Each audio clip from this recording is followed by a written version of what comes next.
Le chapitre 6 de la Genèse raconte la corruption de l'humanité, la décision de Dieu d'envoyer le déluge, et l'ordre donné à Noé de construire l'arche. Voici le texte complet.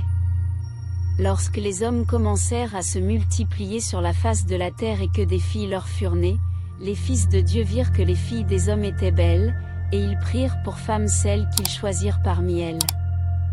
Alors l'Éternel dit, « Mon esprit ne restera pas à toujours dans l'homme, car l'homme n'est que chair, et ses jours seront de 120 ans. » Les géants étaient sur la terre en ces temps-là, après que les fils de Dieu furent venus vers les filles des hommes et qu'elles leur eurent donné des enfants, ce sont ces héros qui furent fameux dans l'Antiquité.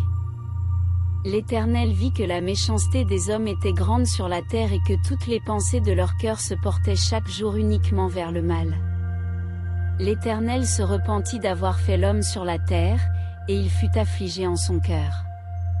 Et l'Éternel dit, « J'exterminerai de la face de la terre l'homme que j'ai créé, depuis l'homme jusqu'au bétail, aux reptiles et aux oiseaux du ciel, car je me repens de les avoir faits. » Mais Noé trouva grâce aux yeux de l'Éternel. Voici la postérité de Noé. Noé était un homme juste et intègre dans son temps, Noé marchait avec Dieu.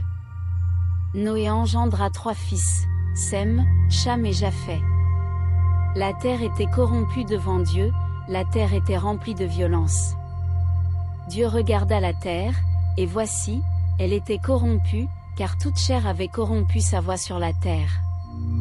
Alors Dieu dit à Noé, « La fin de toute chair est arrêtée par devers moi, car ils ont rempli la terre de violence, voici, je vais les détruire avec la terre. Fais-toi une arche de bois de gophée, tu disposeras cette arche en cellules, et tu l'enduiras de poix en dedans et en dehors. Voici comment tu la feras, l'arche aura 300 coudées de longueur, 50 coudées de largeur, et 30 coudées de hauteur. Tu feras à l'arche une ouverture, et tu la termineras à une coudée du haut, tu placeras la porte de l'arche sur le côté, et tu construiras un étage inférieur, un second et un troisième. Et moi, je vais faire venir le déluge d'eau sur la terre, pour détruire toute chair ayant souffle de vie sous le ciel, tout ce qui est sur la terre périra. Mais j'établis mon alliance avec toi, tu entreras dans l'arche, toi et tes fils, ta femme et les femmes de tes fils avec toi. De tout ce qui vit, de toute chair, tu feras entrer dans l'arche 2 de chaque espèce, pour les conserver en vie avec toi, il y aura un mâle et une femelle. Des oiseaux selon leur espèce, du bétail selon son espèce, et de tous les reptiles de la terre selon leur espèce, 2 de chaque espèce viendront à toi, pour que tu leur conserves la vie. Et toi, prends de tous les aliments que l'on mange, et fais en provision auprès de toi, afin qu'ils te servent de nourriture ainsi qu'à eux. C'est ce que fit Noé, il exécuta tout ce que Dieu lui avait ordonné.